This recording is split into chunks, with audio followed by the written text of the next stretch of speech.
Oh, welcome back to Ask a Monk.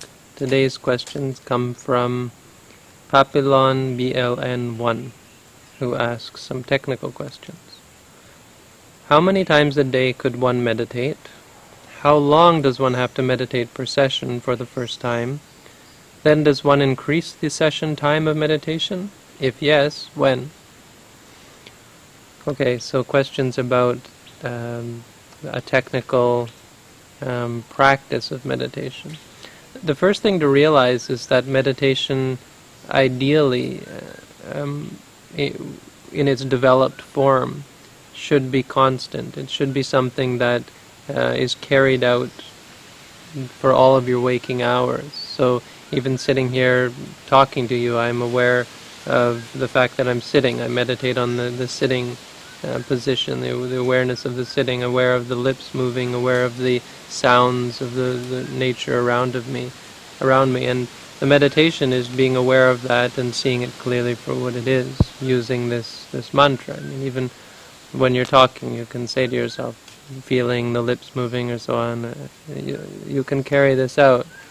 Now, whether you're able to do that 24 hours a day or for all of your waking hours is another question. So in the beginning, we do formal meditation to train ourselves in this, because obviously to simply go out into life and attempt to be mindful it's not really going to work. In the same way that a person who practices martial arts, say, and they say, okay, we learned some techniques, now I'm just going to go out and practice them in real fights. It's obviously not going to work out that way. You have to train in a dojo, in a gym, and so on. And then if someone comes and picks a fight with you, you can defend yourself, but after the training. So in the same way, with meditation, we train in the gym or the lab, or whatever you want to call it, which is with a formal meditation practice. And I recommend this. I mean, there's no question that this helps, because most of us are beginners anyway. We're talking, the advanced state is for someone who is enlightened. If you're enlightened, you're always aware of everything that goes on, and you're clearly aware and you see it for what it is. But along the path, we develop this. We train ourselves, and this is what formal meditation is all about. So it really doesn't matter how long you do it for, however long is comfortable for you. I think most people are not lazy in the sense of doing too little. If you're intent upon it, I think more laziness comes with knowing that we've done a certain amount of meditation. People who get good at doing a half an hour or an hour of meditation or even longer, they start to think that they've attained something, they've realized something, and many times they haven't. Many times all they've attained is the ability to sit perfectly still and calm and to fix and focus their mind in a concentrated state that's not really aware and not really learning and not really meditating. So we should never ever fixate on the amount of time that we do. Even in a formal meditation course, I would never tell you that every day you should do so many hours. There are centers that do that. I don't, and my teacher was quite critical of that sort of thing, because then you've turned meditation into an entity. My half hour of meditation, my hour of meditation. If you say that you meditated for a certain amount of time, you're probably lying, because most of the time your mind was wandering and so on. So meditation is not about how many minutes you do, it's about how many moments you're aware, how many moments you clearly see things as they are, and it's developing this clear awareness, which is momentary, which is every experience that we have, coming to learn about experience. And so even in a few steps you can learn something about yourself.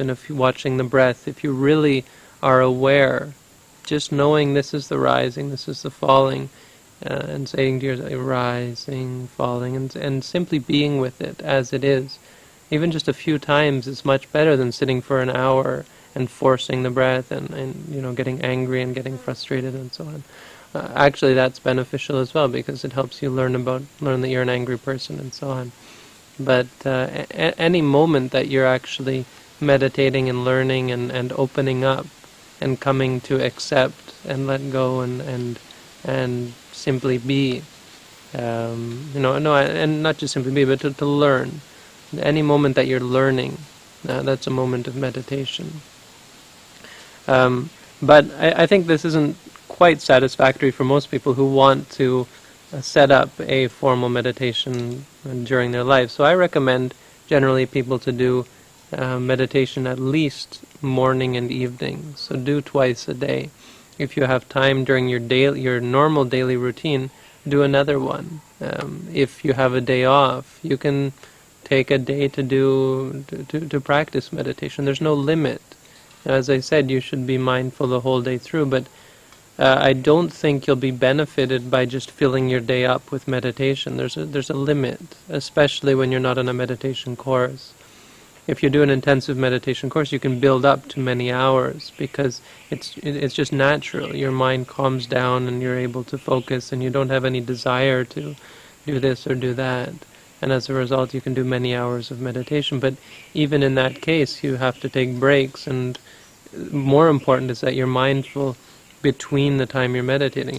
When the whole time, during the time you're doing sitting and walking, you're mindful. And when you get up off the mat, you're also mindful. When you walk to the washroom, when you walk to the kitchen, the dining room, and so on, you're also mindful. It's much more important. So there's no limit, but it's not really the point to set a time.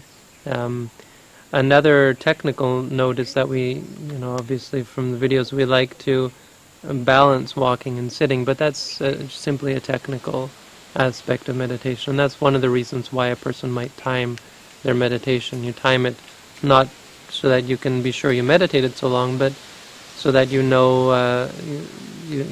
that you're balancing the two, because obviously walking meditation is a beneficial thing. Another reason is because it is possible, if you don't time your meditation, if you don't say, I'm going to sit for X number of minutes, then as soon as something interesting arises, and by interesting I mean difficult, so a stress, a suffering, a pain in the body, we get up and quit. Because we don't have there's nothing keeping us on the mat. But if you have got a set time limit, and if it's a little bit longer than you meditated before, then when those interesting experiences arise, you'll actually have a reason to stick around and learn about them.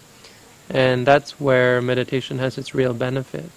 In a sense, forcing yourself to stick with the experience. But it's not forcing anything, it's just not reacting, or not allowing yourself to react. Studying your reactions instead of, when you get angry, to follow it and to run away from the experience. You study the anger and you stick with it, and you overcome the anger. You come to realize that the problem is our disliking and so on. When you want something, and instead of going to get it, you study the wanting, and you see that that's stressful. So there are reasons for putting a limit on the meditation, and there are reasons for increasing it. The best way to do this is under a teacher, because that's even more external. Then you're even less able to follow your preferences, because the teacher's telling you, okay, today do more meditation. So you can't just increase it when it's comfortable for you, and it challenges you.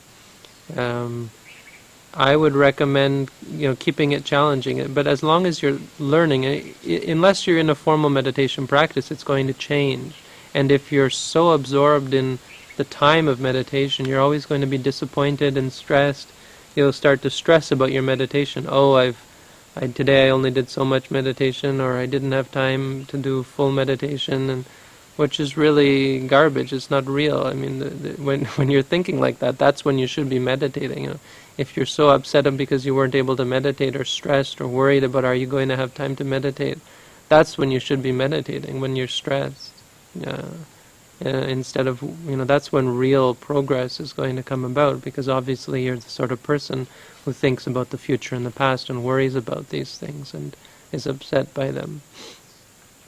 So don't don't fixate on the time, and don't fixate on the necessity to do any formal meditation. Try to fixate on the reality in the present moment, and that's much more important. Doing formal meditation is good, but that should eventually come naturally, where when the time comes to meditate and there's nothing pressing, you sit still and you watch your breath or whatever.